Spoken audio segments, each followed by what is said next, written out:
करते हैं। तो हमारा क्या है बेटा, आज का जो चैप्टर है वो क्लास 11 का ग्रेविटेशनल चैप्टर है, ग्रेविटेशनल। अब ग्रेविटेशन का मतलब क्या है उसका मतलब समझेंगे और आगे चलेंगे। बहुत ज़्यादा हम अगर डिटेल में जाएं, अगर उसकी थ्योरी लिखने लगेंगे तो बहुत टाइम लगेगा, इसलिए आपको नोट्स दिए हैं ताकि आपका टाइम वेस्ट ना हो। समझो, अब इंसान एक धरती पे बैठ के यूनिवर्स के बारे में बता देता है तो हैरानी नहीं होती आपको? कभी आप ये देखो कि आज भी जब हमारे पास सैटेलाइट है, सब कुछ है, अभी आप गूगल अर्थ सर्च करोगे सब कुछ आ जाएगा, धरती घूम रही है, कैसे घूम रही, कितनी स्पीड पे, सब पता लग जाएगा। तब वो इंसान धरती पे बैठ के, जब कोई सैटेलाइट नहीं है, और वो लॉ निकालते हैं, और ऐसा लॉ निकालते हैं जो फिक्स है और यूनिवर्स में कहीं पे भी लागू हो सकता है। तो ग्रेविटेशन का लॉ क्या कह देता है बेसिक, वो ये कह देता है कि हमारे पास दो बॉडी, कोई भी हो दुनिया में, कोई भी दो बॉडी, ये दो बॉडी आपस में एक दूसरे को अट्रैक्ट करती हैं, ये एक दूसरे को अट्रैक्ट करती है, ये इसको करेगा, ये इसको करेगा, ये अट्रैक्शन फोर्स होती है। ये अट्रैक्शन फोर्स जो है किसी भी दो बॉडी के बीच में हो सकती है, ए बॉडी बोल दीजिए, बी बॉडी बोल दीजिए, इसमें जो पुल होगा एक दूसरे को खींचने का, उसको हम ग्रेविटेशन बोलेंगे।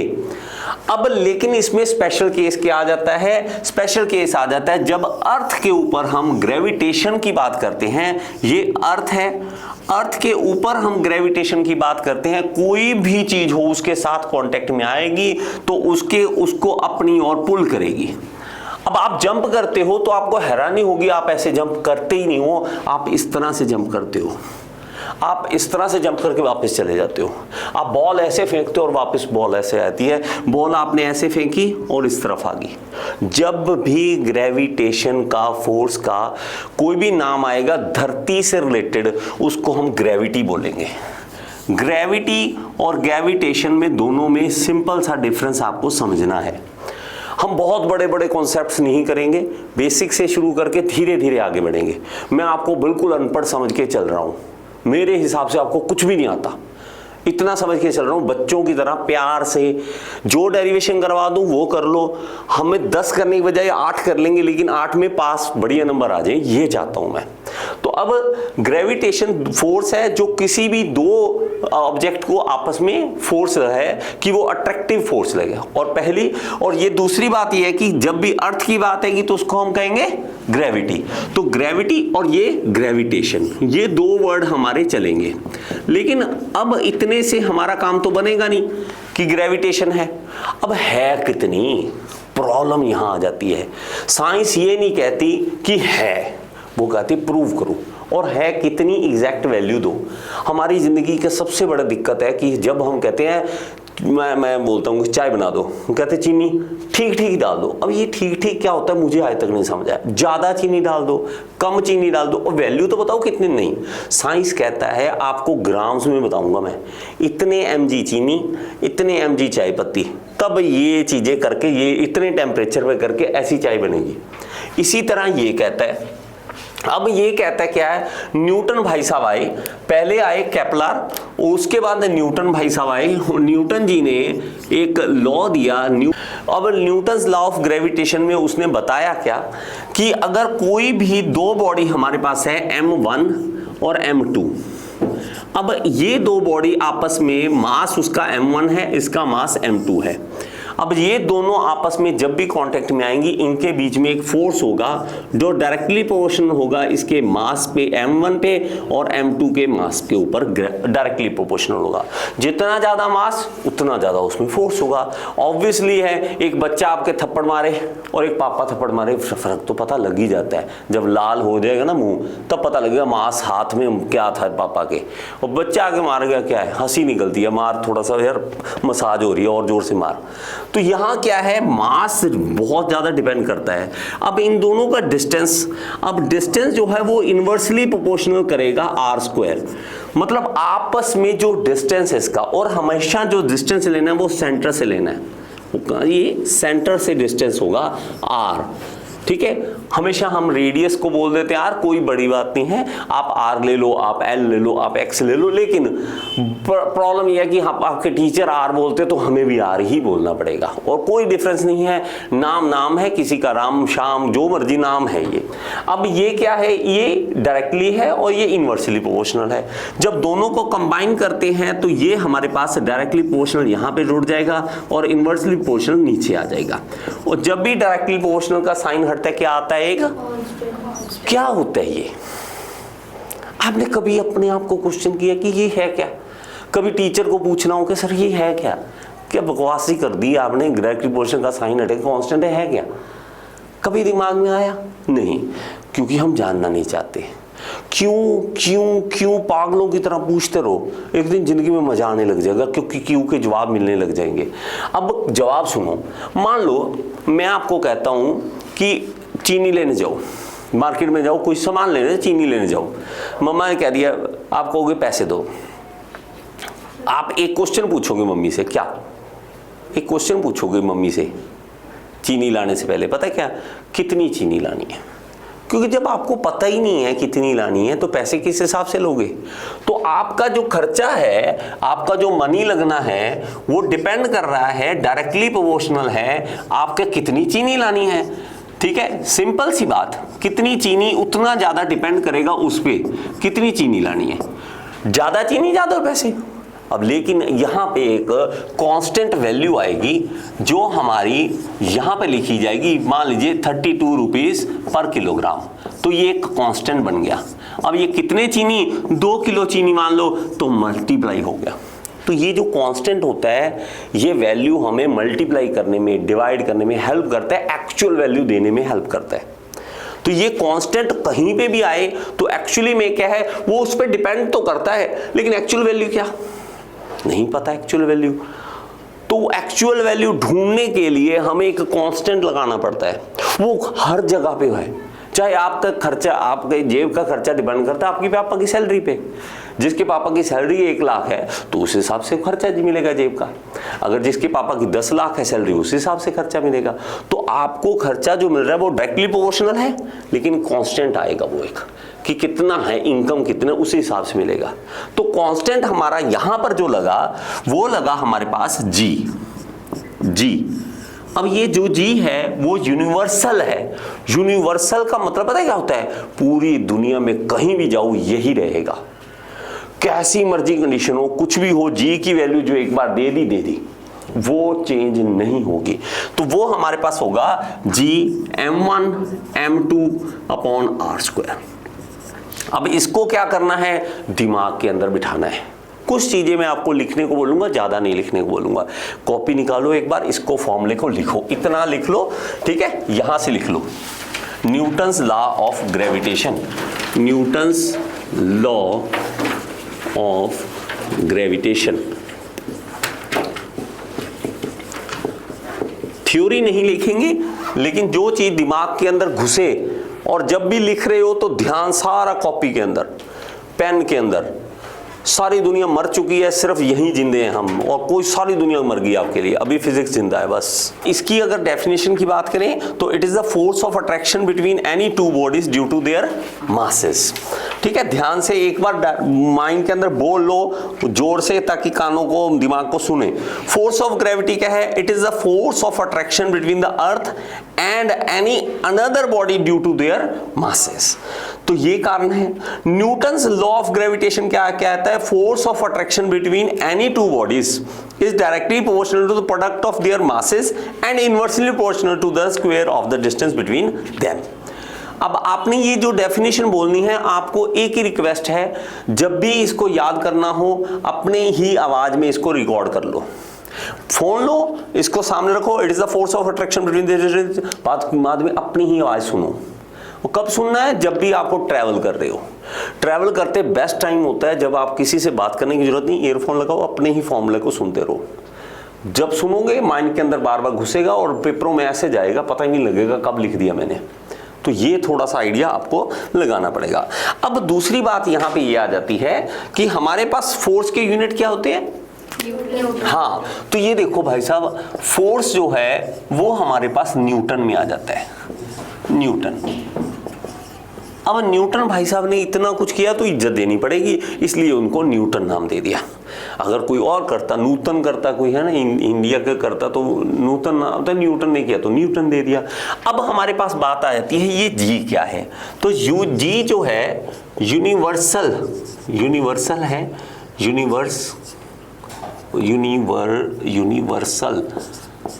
यूनिवर्सल ग्रेविटेशनल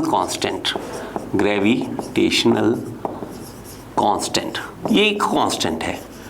जो कांस्टेंट का मतलब ये जो बदले ना, जो जैसा है वैसा ही रहे, बदलाव ना आए उसमें, ठीक है। अब यहां पे जो है जी निकालने के लिए हम क्या करेंगे, जी को एक साइड रख लो, आर को इसके साथ मल्टीप्लाई कर लेंगे, F into R square upon m1 m2 नीचे आ जाएगा, m1 m2 नीचे आ जाएगा। फोर्स अगर बात करें तो उसके यूनिट्स क्या होते हैं, न्यूटन, और आर मतलब क्या है, डिस्टेंस, तो डिस्टेंस का स्क्वायर मतलब यूनिट्स क्या, मीटर का स्क्वायर। ये है मास और मास किलोग्राम, तो किलोग्राम का स्क्वायर। तो सिंपल सी बात, न्यूटन मीटर स्क्वायर और किलोग्राम का -2 पावर -2, ये हमारे पास यूनिट्स बन जाएंगे। और इसका अगर वैल्यू की बात करें, हमेशा ही याद रखना है इसको, तो जी का वैल्यू जो है हमेशा दिमाग में रख लो, 6.67 इंटू 10⁻11 न्यूटन मीटर स्क्वायर पर किलोग्राम से इसके पावर 2 -2, ठीक है। अब ये वैल्यू है हमारे पास एसआई यूनिट। अब आपको पता होना चाहिए एसआई यूनिट क्या है, एमकेएस यूनिट क्या है, सीजीएस यूनिट क्या है, सुना हुआ है, ठीक है। सीजीएस कौन से होते हैं, जिसमें सेंटीमीटर ग्राम सेकंड होता है। एमकेएस में हमारे पास क्या होता है, मीटर किलोग्राम सेकंड होता है। अब मेरे पास अगर सीजीएस में इसको अगर चेंज करना है तो 6.67 इंटू 10⁻⁻8 डाइन आ जाता है, यहाँ पे डाइन सेंटीमीटर स्क्वायर, तो ग्राम पावर -2, तो ये सीजीएस यूनिट आ जाएगा। ये दो फेमस हैं, इसी में से कुछ ना कुछ पूछता है, तो प्लीज लिख लो इसको। आपको यूनिट्स पूछेगा तो ये क्या कहेंगे, यूनिट्स ऑफ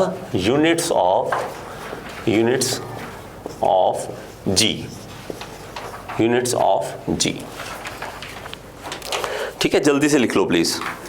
इसका तो हमें निकाल ही लिया, तो mLT-2, ठीक है, और ये आ गया मीटर, एल का स्क्वायर आ गया, नीचे मास है, किलोग्राम है, किलोग्राम मतलब मास का स्क्वायर है। एक कर लो, एक m1 तो ये तो कट ही जाएगा, तो एल का क्यूब आ गया, m-1 आ गया, टी एल का स्क्वायर आ गया, एल का क्यूब आ गया, एल का क्यूब हो गया ना बेटा, और T-2 हो गया, ठीक है। यही था, ये माइनस है, तो जिसका ये आया वो सही है, बाकियों का गलत है।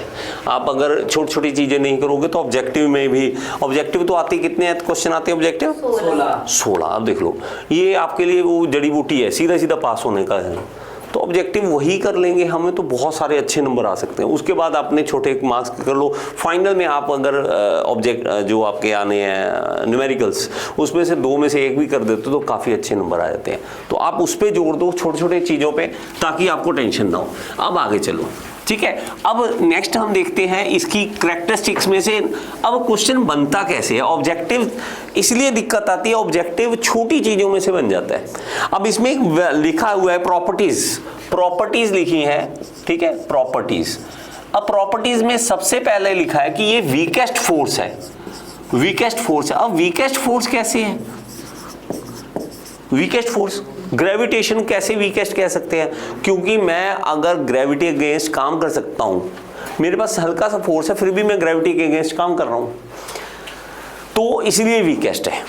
क्योंकि हमारे पास कोई भी चीज उठानी आसान है, नीचे कोई चीज पड़ी है मैंने उठा दी, ग्रेविटी का क्या जोर लगा है वो फोर्स, लेकिन वीकेस्ट है। दूसरा हमारे पास आ जाता है कि ये एक ना अलोंग द लाइन फोर्स काम करता है, अलोंग द लाइन, ये हमारा चलेगा। इसका मतलब क्या है, आप धरती के जहां मर्जी चले जाओ, यहां पे चले गए तो ये फोर्स जो होगी डायरेक्टली इस तरह से चलेगी, टेढ़ी नहीं चलती कभी भी, है ना। तो अब आपने देखा होगा शराबी कैसे गिरते हैं, वो हमारे पास सीधे, बिल्कुल सीधे थे, ग्रेविटी सीधी जा रही थी, जल का टेढ़े हुए, यहाँ सेंटर ऑफ ग्रेविटी ने खींच लिया उसको, तो यहां से खींचा तो गए, तो सेंटर ऑफ लाइन बिल्कुल लाइन से पैरेलल के साथ जाएगा, इस तरह से जाएगा हमेशा। ठीक है, नेक्स्ट चलिए। ठीक है, इट, हाँ ये बड़ा, ये एक और है, it does not depend, it does not depend, does not depend on presence of third body, presence of third body. अगर कोई और बॉडी है तो उसको कोई टेंशन नहीं, आपस में जो अट्रैक्शन है वही अट्रैक्शन होगी। और ये हमेशा एक्शन रिएक्शन के बेस पे काम करती है। ये नहीं कि एक पुल कर रहा है दूसरा नहीं करेगा, दोनों आपस में पुल कर रहे हैं, तो दोनों आपस में पुल कर रहे हैं, इसीलिए उसको कंजर्वेटिव फोर्स भी बोल देते हैं। ठीक है, तो हमारे पास क्या है, हाँ, नेचर ऑफ मटेरियल पे नहीं डिपेंड करती, don't, nature of material does not effect, ये भी हम कह सकते हैं। ठीक है, इसमें से इफेक्ट, तो इसमें से क्या होता है बेटा, घूम के इसे क्वेश्चन बना देगा, थोड़ा सा वर्डिंग को चेंज कर देगा, थोड़ी सी भाषा अपनी को चेंज करके ऑब्जेक्टिव टाइप में डाल देगा। तो इसलिए आपको ध्यान से इन्हीं में से ऑब्जेक्टिव टाइप बन जाएगा आपका। ठीक है, और ये क्या करता है, न्यूटन का थर्ड लॉ ऑबे करता है, न्यूटन्स थर्ड लॉ जो है उसको ऑबे करता है, थर्ड लॉ। तो इसीलिए मैंने आपको थर्ड लॉ पहले समझाया, थर्ड लॉ ऑफ मोशन। ठीक है, मोशन ओबे करता है, ये ओबे करता है, तो हमारा एक्शन दोनों तरफ से रिएक्शन हमारे पास ये चलते हैं। बहुत है इतना, आगे चलिए। अब है मेनली टॉपिक जो हमारे पास तंग करते हैं हमें और परेशान करते हैं, उनके ऊपर चलिए। नेक्स्ट है acceleration due to gravity, acceleration due to gravity.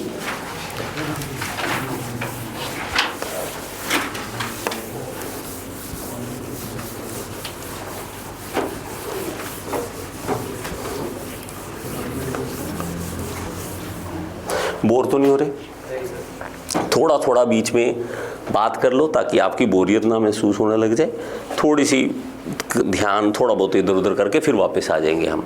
ठीक है, अब देखो एक्सेलरेशन ड्यू टू ग्रेविटी, ये क्या चीज है, दिमाग में कभी आता है ये वर्ड क्या है, एक्सेलरेशन ड्यू टू ग्रेविटी, जिसकी वैल्यू हम जी क्या कहते हैं, 9.8 क्या मीटर पर सेकंड स्क्वायर। अभी कभी भी इसको ये नहीं बोलना कि मीटर बटा, ये बड़ा, कई टीचर ऐसे हैं मीटर बटा सेकंड स्क्वायर, पर सेकंड स्क्वायर बोलना बहुत जरूरी है। पर बोलने का मतलब होता है कि हर एक सेकंड के बाद होता क्या है, सुनो। पहली बात, आपको अगर एक्सेलरेशन नहीं पता तो सुनो क्या है। हमारे पास कोई भी चीज जब फ्री फॉल करती है, नीचे की ओर आ रही है, धरती की ओर आ रही है, कोई भी चीज इस तरह से आएगी तो वो 9.8 मीटर पर सेकंड स्क्वायर के हिसाब से चलेगी।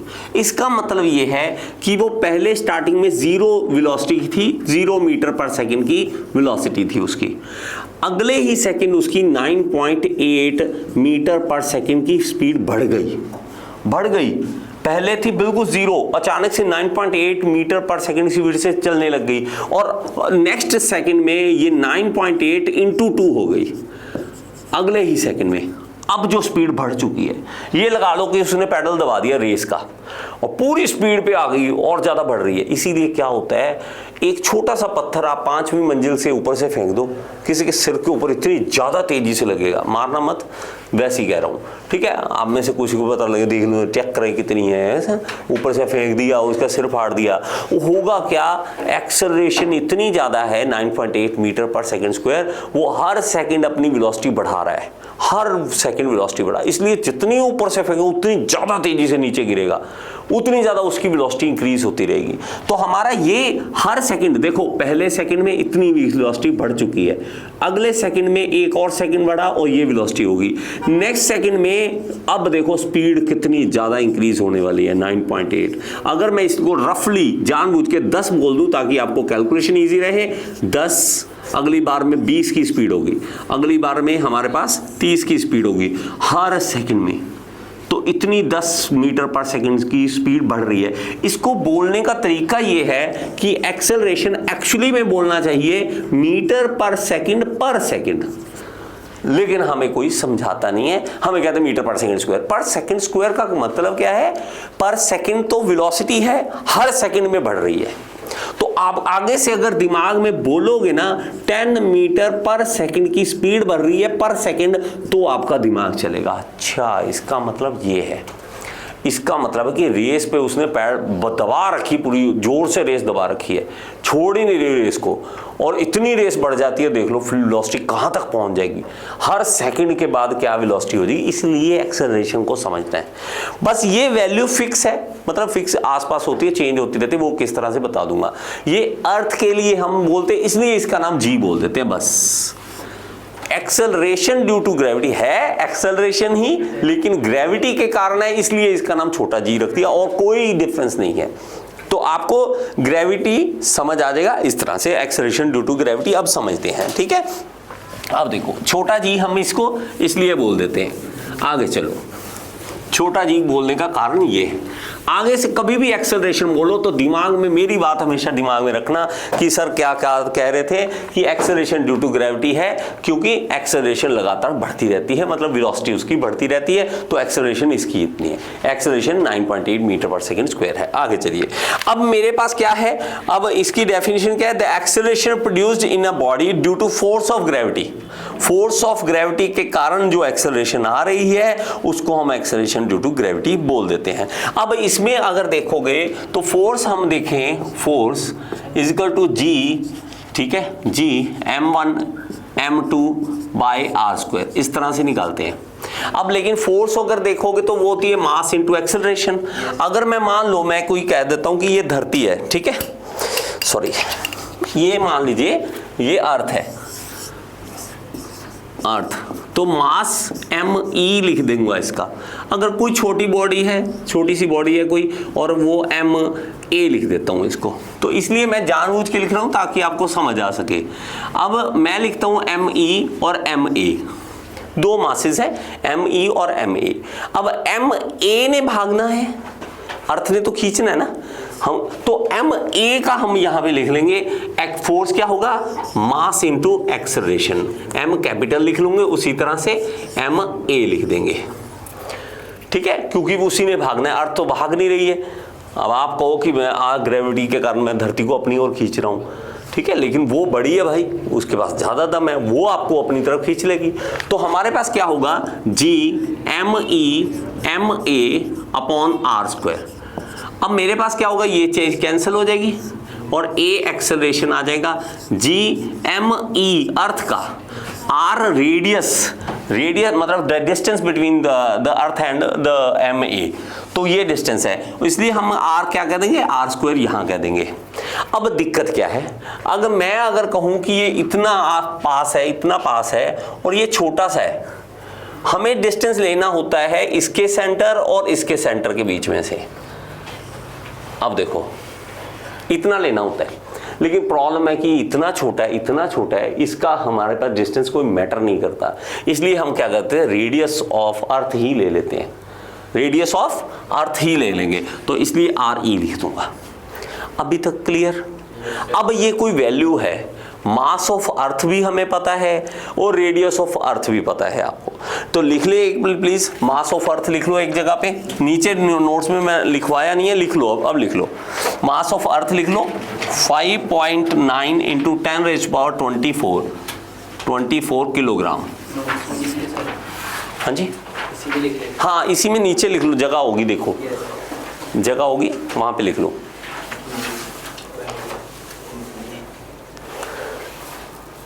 तो इसी तरह रेडियस ऑफ अर्थ लिख लो, रेडियस ऑफ अर्थ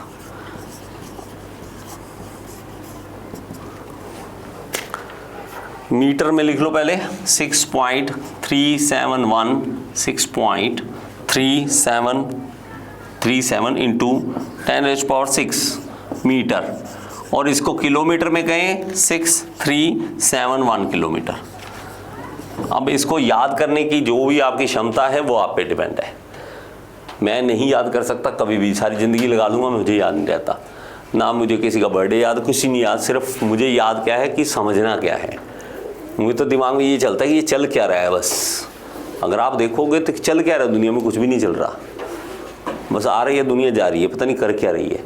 तो इसलिए मेरा दिमाग वहाँ रहता है। तो इसको याद करना है, आपकी मर्जी है कैसे याद कर सकते हो, आइडिया दे सकता हूँ। हाथ पे जितना लिख सकते हो लिखो, हाथ को अपने पे लिखो, ठीक है। इसको लिखोगे, बार बार दिमाग में पढ़ोगे तो याद भी शायद ना कभी हो जाएगा। वैसे है रटिफिकेशन, आपके डिपेंड करता है कि आप कितना रटिफिकेशन कर सकते हैं। इसकी वैल्यू, दोनों की वैल्यू ना बेटा, ये अगर पुट करोगे यहाँ पर, और जी की वैल्यू 6.67 × 10⁻⁻11 वो पुट करोगे, करने के बाद एक्सेलरेशन ड्यू टू ग्रेविटी वो 9.81 मीटर/सेकंड² आ जाएगी, ठीक है। तो पुट ऑल दीज वैल्यूज, तो ऐसे लिख दो, पुट ऑल दीज वैल्यूज। इसको बेटा आप कॉपी भी लिखो, अपने सारा ये लिखो, ठीक है। इसको आप लिख सकते हो कि एक्सप्रेशन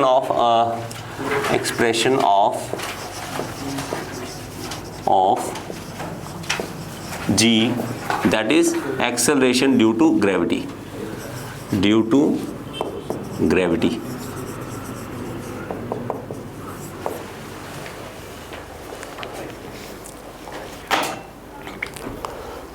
आप में से कई बच्चों ने नॉन मेडिकल ले लिया, किसी को से लगता है कि फंस गए। कोई है आप में से कोई लगता है कि फंस गए यार, कब छोड़ेंगे इसको, ठीक है। कई लोग होते हैं प्लस, हाँ जो भी मेडिकल नॉन मेडिकल एक ही चीज़ है, वो भी आसान नहीं है, यहाँ भी आसान नहीं है, दोनों ही चीज़ें मुश्किल है।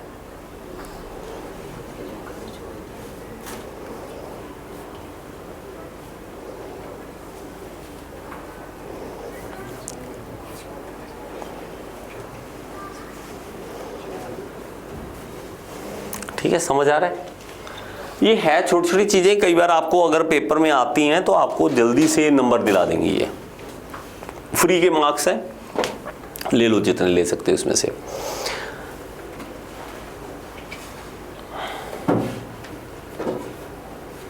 यहाँ तो चुप करने का भी मौका मिल जाता है हमें, ऑनलाइन क्लास में हम चुप नहीं कर सकते। ऑनलाइन क्लास में लगातार बोलना होता है, लगातार। अगर आप बोलना जहाँ चुप किए वहीं पे वो होता है कि यार सर चुप क्यों है, वीडियो बंद क्यों है, लोग आगे करने को होता है, निकलो जल्दी आगे करो। पेशेंस लेवल बहुत कम हो गए हमारे, पेशेंस कम हो गए, इसलिए। समझ आया? बता दो। अभी कुछ रह गया पूछ लो, अभी कुछ रह गया तो पूछ लो। कमी है कोई? सुन लो बेटा, कुछ नहीं है, ये फॉर्मूला तो पता है आपको, ठीक है। हमें करना क्या है, F क्या होता है, फोर्स का फॉर्मूला होता है मास इनटू एक्सेलरेशन। अब मास किसका, जो बंदे को खींच रही है, तो इधर भी मैंने ma लिख दिया, इधर भी ma लिख लिया, तो ma से ma कैंसिल हो गया, रह क्या गया सिर्फ acceleration due to gravity a को हम g फाइनली लिख देंगे, क्योंकि g हमारे पास नाम हमने फिक्स कर रखा है। तो हमारा a जो है वो g वैल्यू हमारे पास 6.67 × 10⁻⁻11 याद है हमें।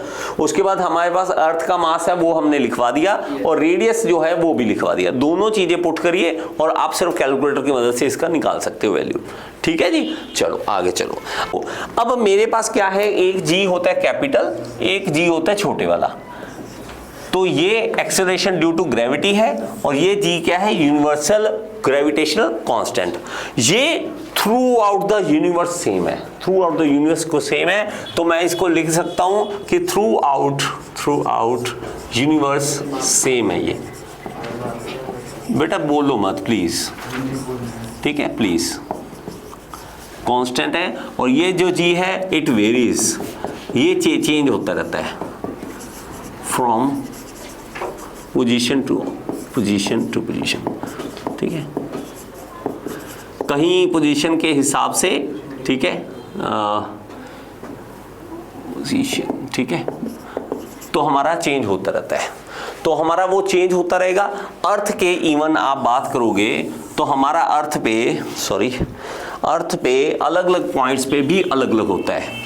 अगर हम देखें अर्थ एक्चुअली क्या होती है, इस तरह की थोड़ी होती है, चपटी होती है थोड़ी सी, इस तरह से ऊपर से अगर कम कर दें इसको, इस तरह से चपटी होती है। अर्थ परफेक्ट स्फीयर तो है नहीं है, ठीक है। हम ये भी दिमाग में कई बार आता है कि जो भी चीज़ दुनिया में दिखती है ना, मोस्टली स्फीयर शेप में होने की कोशिश करती है, कम से कम जगह लेने की कोशिश करती है। स्फीयर क्या चीज है, वो कम से कम जगह लेता है। तो हमारे पास स्फेरिकल जो शेप होती है उसके यहाँ पे इक्वेटर पे अलग तरह का आपको ग्रेविटी देखने को मिलेगी और यहाँ पे पोल्स पे अलग तरह की ग्रेविटी देखने को मिलेगी। अब आप कहोगे सर इससे क्या फर्क पड़ जाता है? दिक्कत यहाँ आ जाती है कि जब हमें ये लगता है कि फर्क क्या पड़ जाएगा अगर कम हो गई या ज़्यादा हो गई। बहुत ज़्यादा डिफरेंस है। कारण आपका वेट, आपकी चीज़ों का भार वो डिपेंड कर रहा है ग्रेविटी के ऊपर, है ना बेटा? ठीक है, नींद आने लगी थी, मुझे लगता है नींद नहीं आनी चाहिए।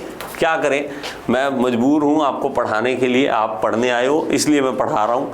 फिर भी अगर आपको लगे कि नहीं थोड़े बोरिंग हो रही है तो थोड़ा सा इधर उधर की बात कर सकते हैं। देखो हो क्या है, ये देखो, मैं अगर धरती के इस कोने पे अगर एक टंकी बनाता हूँ पानी की, इस तरह से पानी की टंकी बनाता हूँ। अब पानी को अर्थ खींच रही है, जितना ज़्यादा जोर से खींचेगी उतना ज़्यादा उसकी लेग्स के ऊपर जोर पड़ेगा और इवन लेग्स टूट भी सकती हैं।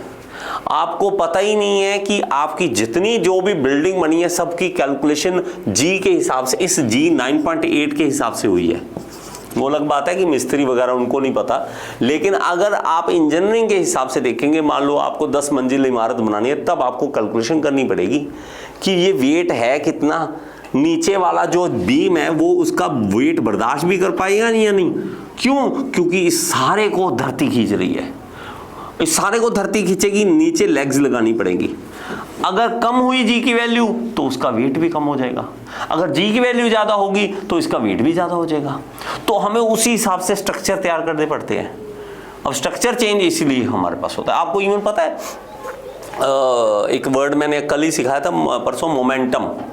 मोमेंटम सिखाया था, law of conservation of momentum भी होता है। एक छोटी सी एग्जांपल आपने कभी देखी होगी, वीडियोस देखी होंगी, हाथ खोलते हैं वो घूमते हैं, देखा हुआ है वीडियो या नहीं? ऐसा YouTube पे पढ़ते नहीं हो आप कभी भी, मुझे लगता है आप कुछ नहीं, वो घूमने वाली चीज पे खड़े हो जाते हैं, डंबल्स हाथ में पकड़ते हैं और वो घूमते हैं, तो हम कम स्पीड है, जैसे ही वो काम पास करते हैं तो वो स्पीड बढ़ जाती है। तो वो क्या होता है, law of conservation of momentum होता है। अब ये जो बुर्ज खलीफा है ना, इसने धरती की रोटेशन पे इफेक्ट डाल दिया है, क्योंकि ये इतना बाहर को निकल गया धरती से कि उस तरह ऐसे कह लीजिए बाजू बाहर निकाल दी अपनी, इसलिए बाहर निकलने के कारण धरती की रोटेशन में फर्क पड़ा है बुर्ज खलीफा के कारण। अब ये लगा लो कि इतने ज़्यादा डैम बना चुका है चाइना, इतना ज़्यादा वो पानी इकट्ठा कर चुका, उसके कारण भी रोटेशन पे डिफरेंस पड़ रहा है। अब आप इस तरह की साइंस ये है, साइंस एक्चुअल में दुनिया में देखने लग जाओगे तो मजा आ जाएगा, यहां देखोगे तो नींद है और कुछ नहीं है इसके सामने। ठीक है, चलो अब देखें, अब नेक्स्ट अगले पेज पे आओ, shape of earth. Shape of earth, अब जो हमारे पास एक्सेलरेशन ड्यू टू ग्रेविटी है वो चेंज होती है, वो चेंज होती है तो हमारी शेप ऑफ अर्थ पे भी डिपेंड करता है।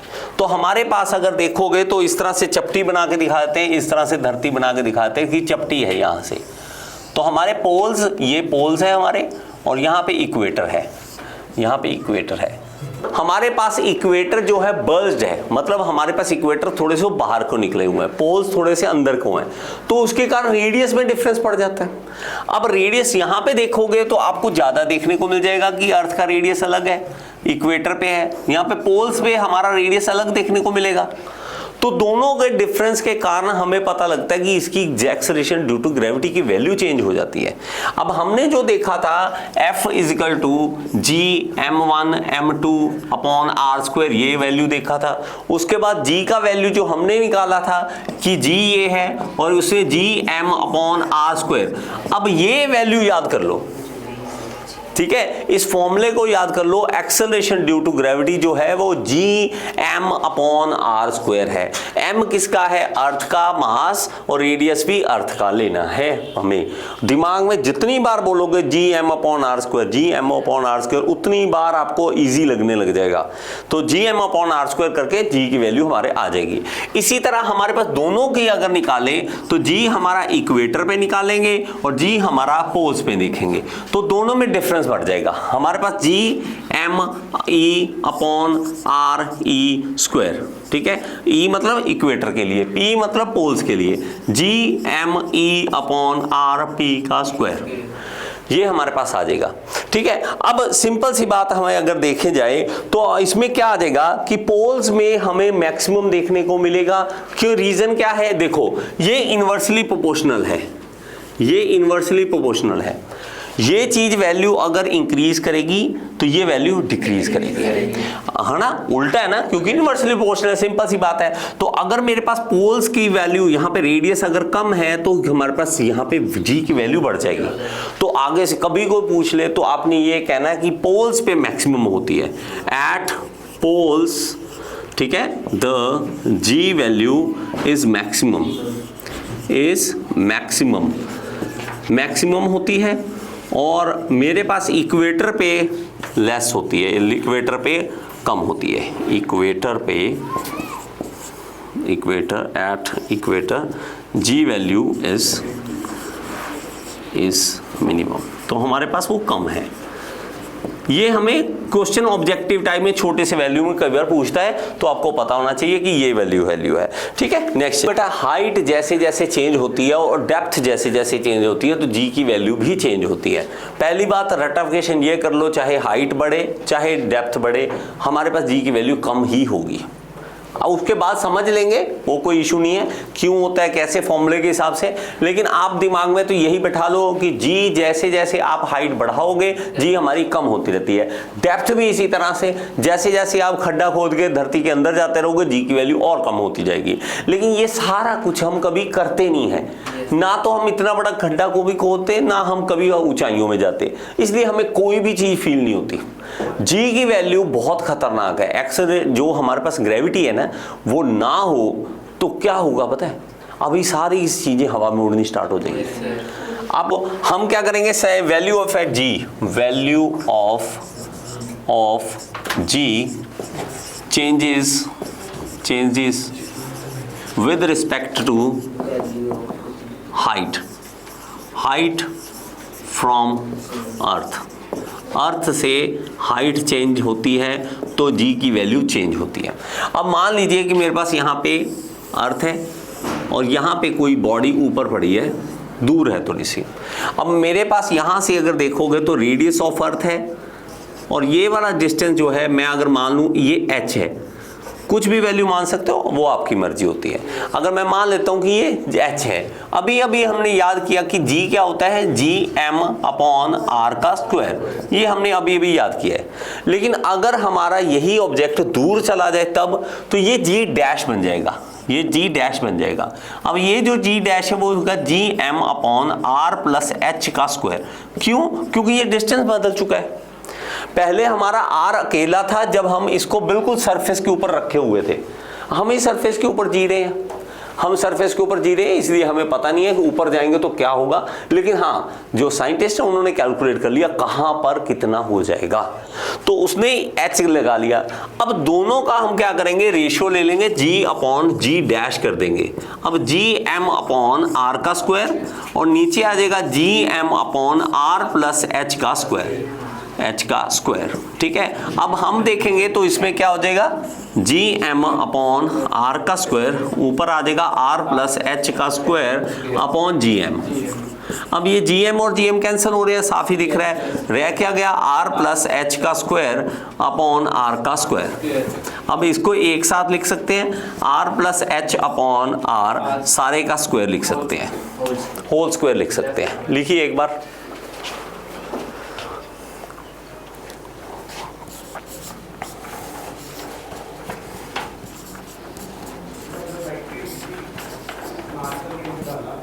सारे का स्क्वायर।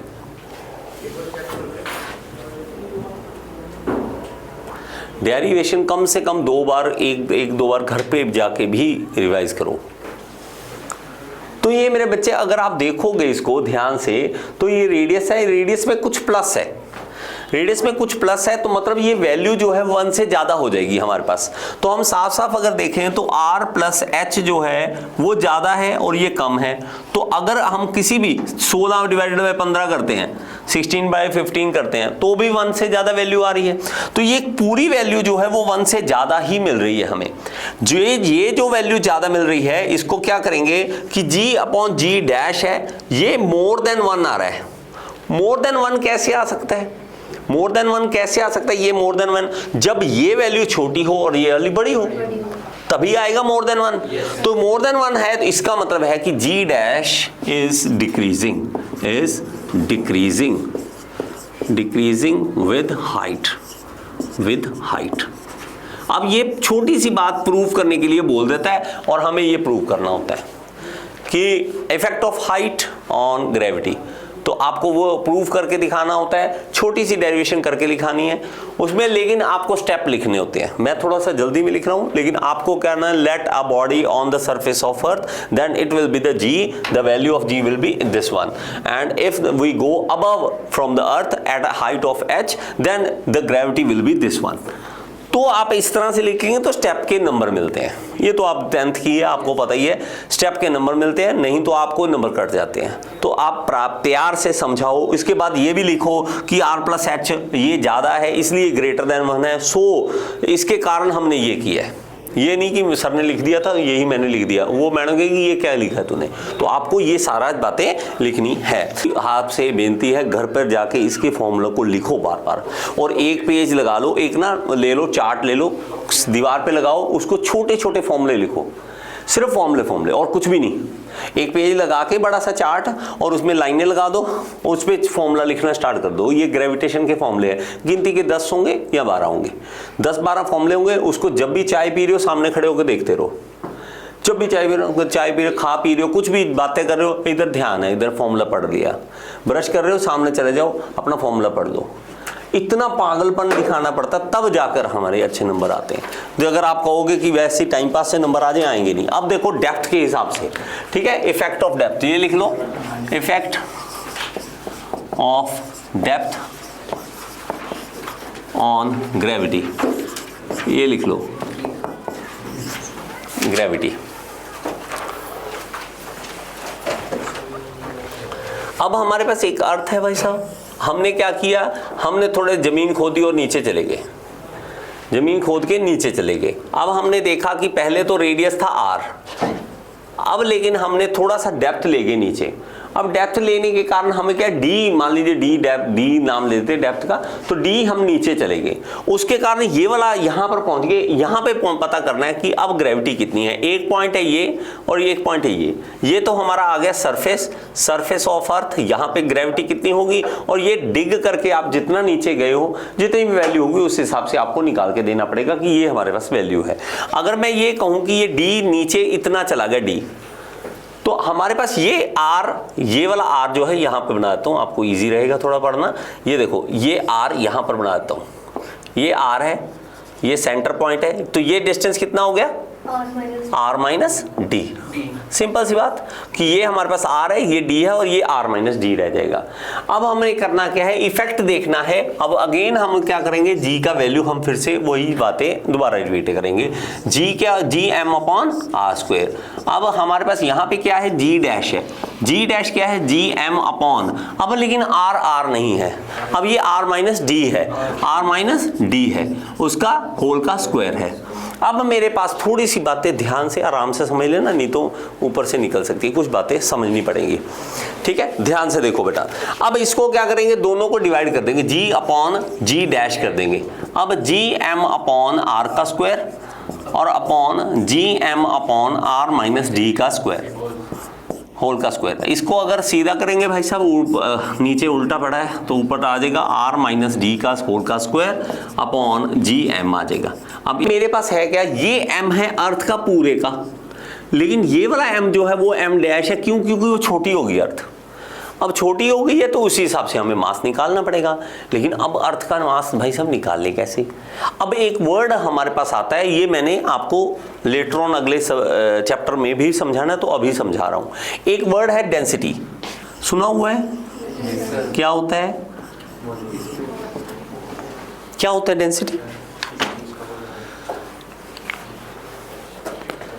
और आप मजाक नहीं मानोगे, ये आप हैरान हो जाओगे, जो लोहे का काम करते हैं ना, सरिया वगैरह बेचते हैं, उनको भी पता है इसका।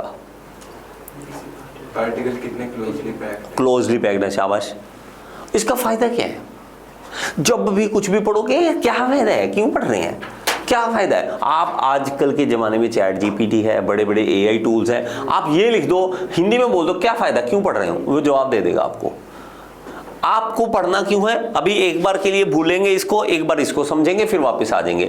डेंसिटी समझो, होता क्या है, मान लीजिए एक बॉक्स ले, इसका फॉर्मूला होता है मास पर यूनिट वॉल्यूम। पहली बात तो ये समझ लो, ये होता है मास पर यूनिट वॉल्यूम। मैं दोबारा नहीं समझाऊंगा, अगले चैप्टर में समझाना है, अभी टाइम दे रहा हूं उसको, रीजन बीइंग कि यहाँ पे समझ आ जाएगा इसका। देखो जब मैं बोलता हूं ना, इसकी एक बड़ा इजी सा वर्ड है, पूरी लाइन सुनो, मास पर यूनिट वॉल्यूम। ऐसे जानबूझ के मैं लिख रहा हूं, कारण है उसका। बहुत सारी डेफिनेशन सिर्फ आपको इसी पैटर्न में मिलेंगी। Displacement per unit time, velocity आपको पता है, change of velocity per unit time आपको पता है। आप हैरान हो जाओगे, इस तरह की कम से कम 20 डेफिनेशन आपको देखने को मिल जाएगी, लेकिन इसका मतलब नहीं समझाता कोई। अब मतलब समझो, मास पर यूनिट वॉल्यूम का मतलब है कि आपका एक यूनिट वॉल्यूम है, उसमें कितना मास आ रहा है। आपने कभी भी किसी को पानी को तोलते हुए देखा है कि बंदा पानी तोल रहा है? कभी कोई नहीं तोलता, किसी को जरूरत नहीं पड़ती। लेकिन सबको पता है क्या कि एक बार अगर मान लो मैं एक गिलास पानी का वेट कर लूं, एक गिलास पानी मान लीजिए 250 ग्राम का है, तो 4 गिलास पानी कितने का होंगे? 1 किलो। Yes, sir. 1 किलो हो गया ना? Yes, sir. ठीक है, 250 ग्राम बोला मैंने, लीटर मिली ml नहीं बोला। मैं सुनो अब ध्यान से, एक गिलास पानी 250 ग्राम का है, तो 4 गिलास पानी 1 किलोग्राम के हो जाएंगे। तो आज के बाद मैंने उसको वेट करना बंद कर दिया, एक ही बार वेट किया बस, और मैंने वहां पे बार बोर्ड लगा दिया कि ये वाला एक गिलास 250 ग्राम का पानी इसमें आता है, कितने किलो लेना है उतना मैं डालता जाऊंगा। अब आप चाहे उसको बाद में कैलकुलेट करो, मैं 10 गिलास पानी डालूं, 12 गिलास पानी, आप वेट करोगे, सही है सर आप तो बड़े ज्ञानी हो। ज्ञानी का मैं एक बार वेट किया है मैंने। तो यहां पे क्या है मेरे बच्चा, ये मैंने क्या किया, एक बॉक्स लिया, बड़े ध्यान से समझना, बहुत सारे कॉन्सेप्ट आपके क्लियर हो जाएंगे। एक बॉक्स में पानी डाल दिया, अब मुझे क्या करना पड़ा है, इस बॉक्स की बजाय ना, मतलब इसके बॉक्स को निग्लिजिबल वेट मान के मैंने पानी का वेट किया कि पानी इसके अंदर कितना है। तो मुझे पता लगा पानी 1 मीटर क्यूब लंबा, 1 मीटर चौड़ा और 1 मीटर क्यूब जो है, तो 1 मीटर क्यूब हो गया। 1 मीटर क्यूब के डब्बे में जब मैंने पानी तोल के देखा तो वो निकला 1000 किलोग्राम। किसमें? 1 मीटर क्यूब के डब्बे में। और ये पानी की डेंसिटी है। आज के बाद पानी की कोई भी वेट करने की जरूरत खत्म हो गई हमारी।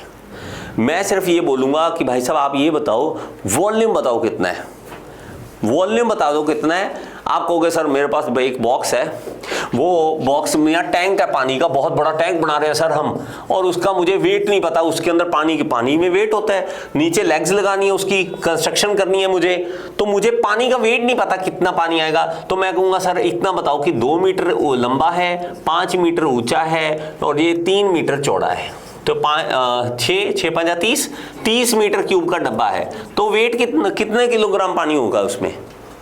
30 मीटर क्यूब के डब्बे में कितना पानी होगा? बस इंटू 30,000। इतने, देखो सिंपल सी बात, इसलिए डेंसिटी बनानी पड़ी, किस डब्बे में कितना आ रहा है, वॉल्यूम कितना है एक, उसमें कितना मास आ रहा है, उसके बाद हमारी टेंशन खत्म। उसके बाद जो मर्जी कैलकुलेशन कर दो। इसी तरह धरती के लिए भी हमें करना पड़ा कि धरती की डेंसिटी कितनी है, डेंसिटी कितनी है, वो डेंसिटी से देखा, हमें ये बता दो कि इसका वॉल्यूम कितना है, हमें इसका वॉल्यूम बताओ, डेंसिटी से मल्टीप्लाई करके निकाल लेंगे। जैसे मैंने अभी बोला ना, वॉल्यूम 30 है, आपने डेंसिटी से मल्टीप्लाई कर लिया, मैंने नहीं बोला कि फॉर्मूला है रो इज इक्वल टू, आपने दिमाग में कर दिया। इसी तरह हमें धरती की डेंसिटी पता लग गई, डेंसिटी को हमने वॉल्यूम से मल्टीप्लाई कर लिया, इतना वॉल्यूम कितना है और इतना वॉल्यूम कितना है, बस। तो इसलिए हमने ये फॉर्मूला बनाया। अब डेंसिटी अगर आपको समझ आ गया हो तो अब आगे बढ़ सकते हैं, नहीं तो नहीं बढ़ सकते थे आगे। अब मेरे पास वापस आ जाओ। अब मेरे पास ये है कि ये मास m है, ये पूरी धरती का है और ये m डैश है। अब इन दोनों को लिखना है हमें। अब एम ई लिखता हूं और एम डैश लिख देता हूं। ये अगर देखूं तो एक स्फीयर का फॉर्मूला क्या होता है वॉल्यूम का? 4/3 पाई आर क्यूब। ठीक है, इस तरह से लिख देते हैं। अब यहां पे देखें तो 4/3 पाई आर, आर मतलब छोटा आर लिख लो, वही वाला लिखो, आर माइनस डी का क्यूब। अब ये वाली वैल्यू यहां पे डाल दो, दोनों वैल्यू यहां पे डाल दो।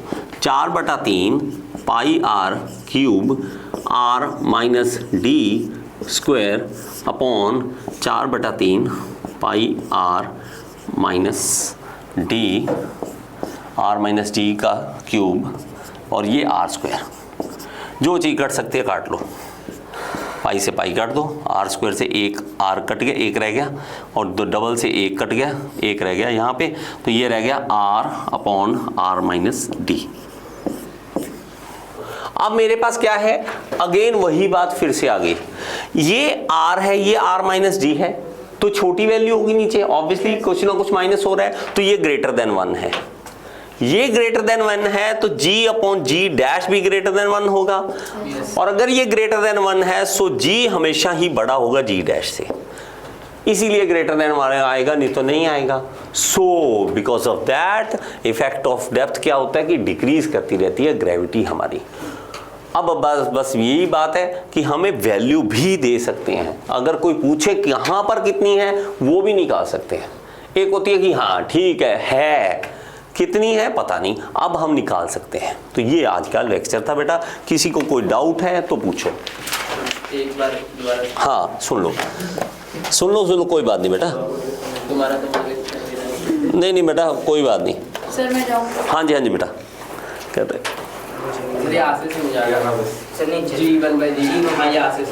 ये कुछ नहीं बेटा एम, हाँ ये कुछ नहीं, 4/3 ये कट गया, ये दोनों कट गए, पाई कट गया, ये क्यूब है ये स्क्वायर है, ये कट के एक तो रहेगा आर, ये स्क्वायर है ये क्यूब है, कट के एक तो रहेगा, तो ये R upon R minus D रह गया, बाकी सारा कुछ कट गया, क्योंकि वो स्क्वायर है वो क्यूब है, स्क्वायर क्यूब 2 में से 2 कट गया, एक रह गया, ये ग्रेटर देन 1 है, ग्रेटर देन 1, ये ग्रेटर देन 1 है। क्यों ग्रेटर देन 1 है? क्योंकि ये छोटी वैल्यू, ऊपर आर अगर मैं कह दूं 10 है, 10 माइनस 1 करेंगे छोटा हो गया, ये 10 माइनस अपॉन 9, तो 9 का अगर करेंगे तो ग्रेटर देन 1 होगा, वो ग्रेटर देन 1 अपने आप हो जाएगा। तो ये चीज है, मैंने बेटा आपको मैं आपको दोबारा बताता हूँ, ये जो